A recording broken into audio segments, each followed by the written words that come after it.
నమస్కారం friends. BJP వాళ్ళు ఏ స్థాయికి తీసుకొస్తారంటే ఎంఐఎం లెక్క ఇవాళ ఏది అంటే హిందువుల ఓట్ల కోసం హిందువుల సొమ్ము దోసుకున్నాడు, అన్నీ ఒక్కడి కట్టలేదు, మొత్తం గుజరాతీ ఇది గుజరాతీ నాయకులు, గుజరాతీ వ్యాపారులు, అట్లనే బాపనోళ్ళు మన దేశ సొమ్ము అంతా దోసుకుపోయారు. ఓకే, సో మన హిందువుల సొమ్ము అంతా దోసుకుపోయారు. ఓకే, సో ఆ క్రమంలో ఇది ఒక ఆమె పేరు భార్గవి కళ్యాణి బీజేవైఎం అంటే Bharatiya Janata party youth wing నుంచి ఏదో మాట్లాడుతుంది ఒక ఆమె. అట్లనే ఇంకో ఇద్దరు ముగ్గురు కూడా మాట్లాడేటోళ్ళు అప్పట్లో, ఈ మధ్య కామేరాలు. సో అందమైన ఆడోళ్ళు, అది కూడా బాపనోళ్ళు అందమైన ఆడోళ్ళు మాత్రమే బీజేపీలో మాట్లాడతారు. ఓకే, అర్థమైందా? ఇక అర్థం చేసుకోండి. ఇక దాంట్లో ఇక ఆయన అయితే పరకాల ప్రభాకర్ అని చెప్పి మన నిర్మలా సీతారామన్ ఉన్నారు కదా, ఆర్థిక శాఖ మంత్రి. సో వాళ్ళ భర్త ఆమె విడిపోయారు. సో ఆయన చెప్తాడు ఏది ఇక ఏది కంకుబైన్ అంటే అదే ఉంపుడు గత్తెలు. ఓకే, సో రాజకీయాలు ఉండే స్త్రీలు ఉంపుడు గత్తెలు అంటాడు ఆయన. ఎవరు? నిర్మలా సీతారామన్ వాళ్ళ భర్త పరకాల ప్రభాకర్. ఓకే, సో ఏది ఏమైనా సరే ఈమె ఏమరుతున్నది దానికి కౌంటర్ ఇచ్చే ప్రయత్నం చేద్దాం, అంటే వాస్తవాలు చెప్పే ప్రయత్నం చేద్దాం, చూద్దాం. సిగ్గుండాలి. అరే తాతలు తండ్రులు ఇచ్చిన ఆస్తులు పైసలు కాదు మనకు కావాల్సింది, మనకిచ్చిన కల్చర్ మనం తీసుకున్న దమ్ము ధైర్యం మనకు ఉండాలి. మన భుజస్కంధాల మీద మన ధర్మాన్ని కాషాయ కనుగా ధరించే ఒక గుండె లేదా మీకుండాలి. ఇంకా సిగ్గు లేకుండా కాంగ్రెస్ కండువా కప్పుకొని ఈరోజు రామ మందిరానికి వ్యతిరేకంగా మాట్లాడుతున్నారంటే బిడ్డ తొడకలు తోడకలు తిప్పుదట. దానికి తోడకలు అంటే తెలుసా? అసలు అర్థం కాదు. ఇప్పుడు రామ మందిరం అనేది అదొక ట్రస్ట్ ఉన్నది. ఓకే, అది అయోధ్యలో కానీ భద్రాచలంలో కానీ దేశంలో ప్రతి ఊర్లో రామాలయం ఉంది. అది సామాన్యులు ఒక అన్ని ఏ మతమైనా సరే, ఇప్పుడు చర్చ్ క్రిస్టియన్స్ ఉంటే వాళ్ళు అందరు నిధులు సమకూర్చుకొని వాళ్ళు చర్చిలు కట్టుకుంటారు. ముస్లిమ్స్ అయితే వాళ్ళు నిధులు సమకూర్చుకొని ఇది మసీదులు కట్టుకుంటారు. సిమిలర్లీ ప్రతి ఊర్లో కానీ ప్రతి దగ్గర రామాలయమే కాదు, శివాలయమైనా సరే, ఏ ఆలయమైనా సరే, ఎల్లమ్మ, పోషమ్మ, మైసమ్మ అయినా సరే, సమ్మక్క సారలమ్మైనా సరే, ప్రజలు వాళ్ళ స్వచ్ఛందంగా చందాలు వేసుకొనో లేకపోతే గుడికి నిధులు ఇట్లా ఏమంటారు ఆడ హుండీలు వేసో అట్లా వచ్చిన పైసలతో కట్టుకున్నారు. కానీ నరేంద్ర మోడీ కట్టలేదు, ఇంక్లూడింగ్ అయోధ్యలో కూడా రామ మందిరం. ఇదేందే తోడుకలు తీసేది నాకు అర్థం కాదు.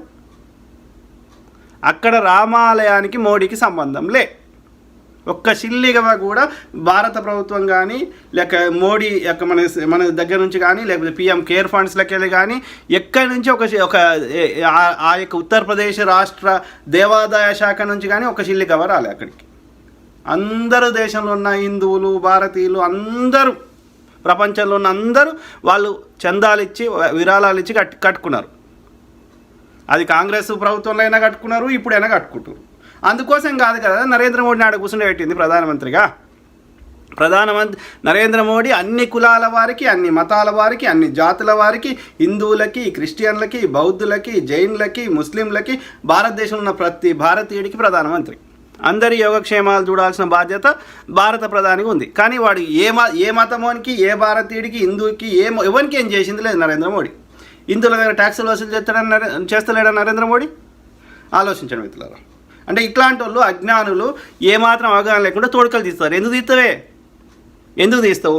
నీ బీజేపీ పార్టీ కండువా తీసేసేయి, మళ్ళా కాంగ్రెస్ పార్టీ కండువా తీసే అన్నప్పుడు బీజేపీ పార్టీ కండువా తీసేయి. మరి బీజేపీకి ఎందుకు 2 పువ్వులు పెట్టుకొని ఆకుపచ్చగా ఎందుకు పెట్టుకున్న వాళ్ళ ముస్లిం ఉంది కదా, మరి బీజేపీ జెండాలో ఆకుపచ్చగా పెట్టుకున్న వాళ్ళ ముస్లిమ్స్ ఉంది కదా, మరి ఏం మాట్లాడుతుంది? భారతీయ జెండాలో కాషాయం ఉంది కదా, మరి కాంగ్రెస్ జెండాలో కూడా కాషాయం ఉంది కదా.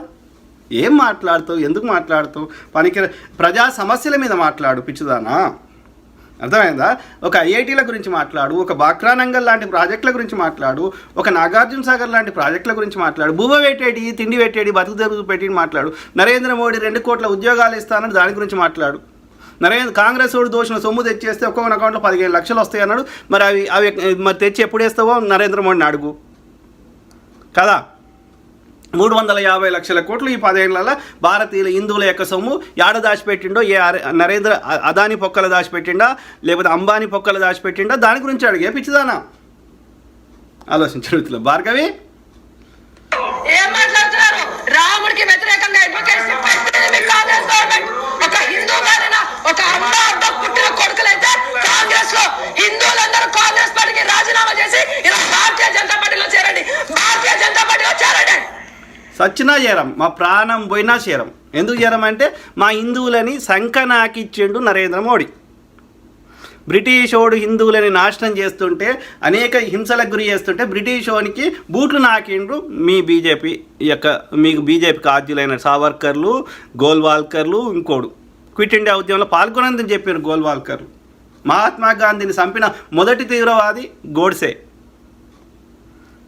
ఇలా భారతదేశంలో ఏ దాడి జరిగినా బీజేపీ వాడు చేయించదు. చెప్పండి, స్వతంత్రం వచ్చినాక ఏమైనా దేశంలో కట్టబడ్డాయి అంటే కాంగ్రెస్ వాడే కట్టిండు. అవన్నీ ఇట్లా వాటి ఫలితాలు అనుభవిస్తుంది హిందువులే. నరేంద్ర మోడీ కట్టింది ఏందో చెప్పే తల్లి, తోలు తీస్తాం మేము హిందువులను, గుర్తుపెట్టుకో బిడ్డ. హిందువుల పేరు మీద రాజకీయం చేస్తా, హిందువుల ఓట్లు హిందువుల పైసలు దోసుకుంటా అంటే తోలు తీస్తాం మేము హిందువులం, గుర్తుపెట్టుకో దొంగదాన. సిగ్గులేని ముండలు ఇట్లా పుట్టినరే. పైసలు తీసుకొని రాజకీయాలు చేస్తున్న మీలాంటి రాజకీయ నాయకుల వల్ల ఈ రోజు రాముడు గోడరించాల్సిన పరిస్థితి ఏర్పడింది. ఈ రోజు రామ్లల్లాని తీసుకొచ్చి 11 రోజులు ఆయన సుదీర్ఘంగా ఉపవాస దీక్ష తీసుకొని ఈ రోజు రామ్లల్ల ప్రతిష్ఠ జరుగుతుంటే ఈ రోజు ఎవ్వరికి రావడానికి మీకు ధైర్యం సరిపడే. ఎందుకే అది హిందూ ధర్మశాస్త్రాల ప్రకారం నరేంద్ర మోడీ అనే అవలనా కొడుకు, లుచ్చనా కొడుకు హిందూ ధర్మశాస్త్రాలను పాటిస్తలేడు. గుడి అసంపూర్తిగా ఉంది, పూర్తిగా నిర్మించని గుడిని ప్రారంభించడం తప్పు. అదేవిధంగా గుడిని ప్రారంభించాల్సింది వేద పండితులు, అదేవిధంగా పూజారులు, పీఠాధిపతులు, మఠాధిపతులు. కానీ ఒక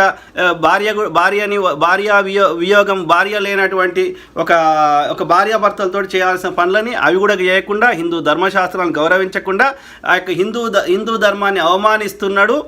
కాబట్టి నువ్వు పిలిచినా రాము అని చెప్పి అన్ని 4 ఆదిశంకరాచార్యుడు స్థాపించినటువంటి 4 పీఠాధిపతులు, అక్కడ బద్రీ కేదార్నాథ్లో ఉన్న అక్కడ ఒక పీఠము, మన శృంగేరి కర్ణాటకలో శారదాపీఠము, అట్లనే ద్వారకలో ఒక పీఠము, అట్లనే ఒరిస్సా పూరిలో ఒక పీఠం, 4 పీఠాధిపతులు రామని చెప్పారు. ఇది పరిస్థితి, అర్థమైందా? సో హిందూ ధర్మశాస్త్రాలని నువ్వు గౌరవిస్తలేవు. నువ్వే మనిషిరా అయ్యా? చెప్పు, హిందువులకి నరేంద్ర మోడీ చేసిన ఒక్క మేలు చెప్పేపించదానా? నాకు అర్థం కాదు. అన్ని దేశంలో కానీ ప్రపంచంలోని అన్ని గుళ్ళ లెక్క అదొక గుడి, దాని మీద రాజకీయం చేయాల్సిన అవసరం ఏంది? కాంగ్రెస్ వాడు గుడిని ప్రారంభిస్తాడు వద్దంటున్నాడా? ఎన్నో గుళ్ళు ఉన్నాయి, అన్ని గుళ్ళ లెక్క అదొక గుడి అంతే. కాంగ్రెస్ వాడు పరిపాలించిన 63 ఏళ్ళ కొత్త గుళ్ళు కట్టుకోలే. దానికి శిలాన్యాసం చేసిందే రాజీవ్ గాంధీ గారు. అర్థమైందా? పిచ్చిదాను. కాంగ్రెస్ గవర్నమెంట్ వాళ్ళ పొలిటికల్ స్టంట్ కోసం చేయలేదా? ఈ రోజు ఎవరు కాంగ్రెస్ ఎందుకు చేసింది? బాబ్రీ మసీద్ ఆడ గుడి ఉండేనా, మసీద్ ఉండేనా, అది చరిత్ర. దాని గురించి ఇప్పుడు ఒక్కొక్క రాజు వచ్చినప్పుడు ఇప్పుడున్న రాజ్యాంగం వేరు, ఇప్పుడు స్వతంత్రం వచ్చినాక వేరు. స్వతంత్రం రాకముందు అప్పుడు రాజ్యాంగము అప్పుడు ఎవరిని దోషింది వాడు చేసుకుంటాడు. బ్రిటిష్ వాడు ఎన్నో గులగొట్టిండు. చోళులు వచ్చిన తర్వాత వాడు గులగొట్టిండు. శాతవాహనులు వచ్చినాక వాడు గులెట్టుకొని గాలు కొట్టిండు. ఎందుకంటే ఈ బాపనోడు మొత్తం దేశంలో ఉన్న మనులు, మాణిక్యాలు, వజ్రాలు, వైడూర్యాలు, బంగారం అంతా వాడు గుళ్ళ దాచిపెట్టుకుంటాడు. కాబట్టి సంపద కోసం ధ్వంసం చేసేవాళ్ళు. అది హిందూ రాజులు చేసిర్రు కాదు, ఒక ముస్లిమ్సే ఏలే. ముస్లింలు మన దేశంకి రాకముందు 1100 సంవత్సరాలు వచ్చారు. అంతకంటే ముందు హిందూ రాజులు మస్తు కొట్టుకొని వచ్చారు. ఒకడు శైవాన్ని పాటించేటోడు, ఒకడు వైష్ణవాన్ని పాటించేటోడు, ఇంకో రాజు వచ్చేసేమో జైనిజం పాటించేటోడు, ఇంకో రాజు బుద్ధిజం పాటించేటోడు. ఒక్కొక్క రాజు వస్తే ఇప్పుడు వీడున్నాడు, వాని పేరేంది, పుష్యమిత్ర శృంగుడు అనే ఒక బాపనోడు ఉన్నాడు. అంతకుముందు మొత్తం అశోకుడు స్థాపించిన బౌద్ధ ఆరామాలు, స్తూపాలు అన్నీ ధ్వంసం చేసిండు. ఒక్కొక్క బుద్ధిస్టు వాళ్ళ తలను తెచ్చేస్తే ఎన్నో డబ్బులు ప్రకటించిండు, ఎన్నో కాసులు. అట్లా ఎన్నో శాతవాహనులు వస్తే వాళ్ళు అంతకుముందున్న రాజు యొక్క చరిత్రను రూపుమాపడానికి, వాని ఆనవాళ్ళు తీసేయడానికి అంతకుముందున్న గుళ్ళని ధ్వంసం చేశారు. ఒక్క ముస్లిమ్సే చేసిర్రు అనడం కాదు, అది వాళ్ళ పర్పస్ వేరది. నువ్వు శివాజీ మహారాజ్ మరాఠాలో ఎంతోమంది ముస్లిమ్స్ ఉండే సేనాధిపతులు, ఔరంగజేబ్ కింద ఔరంగజేబు యొక్క ఆస్థానంలో కానీ ఇంకా అక్బర్ యొక్క ఆస్థానంలో కానీ ఎంతోమంది హిందువులు ఉండే. మతం మీద యుద్ధాలు కాలే అక్కడ, మతం పేరు మీద యుద్ధాలు కాలే, రాజ్య విస్తరణ కోసం యుద్ధాలైనాయి. అందుకే అంటున్నా ఇట్లాంటి ఎడ్డి మొండలు చరిత్రని కరెక్ట్గా చదువుకోవాలి. కేవలం హిందువుల ఓట్ల కోసం వరుతా అంటే వేయమే, మేము హిందువులం బీజేపీకి సచ్చినా ఓటేయం. గుర్తుపెట్టుకో, నువ్వు ఏం కట్టినావో చెప్పు, మాకు బువ్వ పెట్టేది ఏం చేసినావో చెప్పు. రోడ్ వేసినావా, బ్రిడ్జ్ కట్టినావా, దీని యొక్క ఇరిగేషన్ ప్రాజెక్ట్ కట్టినావా, బడి కట్టినావా, ఏటీలు కట్టినావా, ఇన్ని దేశాలు తిరిగినావు. ఏ దేశం నుంచి ఒక్క ప్రాజెక్ట్ కానీ ఒక్క కాంట్రాక్ట్ ఒక్క డీల్ కానీ చేసుకొచ్చినావా? ఇలా నువ్వు చెప్పిన లాజిక్ ప్రకారం అయితే దేశాన్ని రక్షిస్తున్న మన ఆర్మీలో మోర్ దాన్ 50% సిక్కులోనే ఉన్నారు. పిచ్చిముండ, మనం ఇలా oil, petrol, diesel, petroleum products అన్నీ ఇస్లాం దేశాల నుంచి తెచ్చుకుంటున్నాం. మన భారతదేశానికి విదేశీ మారక ద్రవ్యం ఎక్కువ గల్ఫ్ కంట్రీస్ నుంచి వస్తుంది. ఏం మాట్లాడుతావు పిచ్చిముండ? మరి ఇస్లాం దేశాల్లో కూడా హిందువులకు గుళ్ళు ఉన్నాయి. గుడి మీద రాజకీయం చేస్తారు ఎవడన్నా? మేము జిఎస్టీలు, ఇన్కమ్ ట్యాక్స్లు, కార్పొరేట్ ట్యాక్స్లు నరేంద్ర మోడీకి కడుతుంది దేనికోసం? దానికి లెక్క చెప్పు. 350 లక్షల కోట్ల కోసం ఒక్క నరేంద్ర మోడీ 10 ఏళ్లలో 150 లక్షల కోట్ల అప్పు చేసిండు. దానికి లెక్క చెప్పు. ఎందుకు కొడుతున్నావు? నోరు వారేసుకుంటున్నావు పిచ్చిదానా?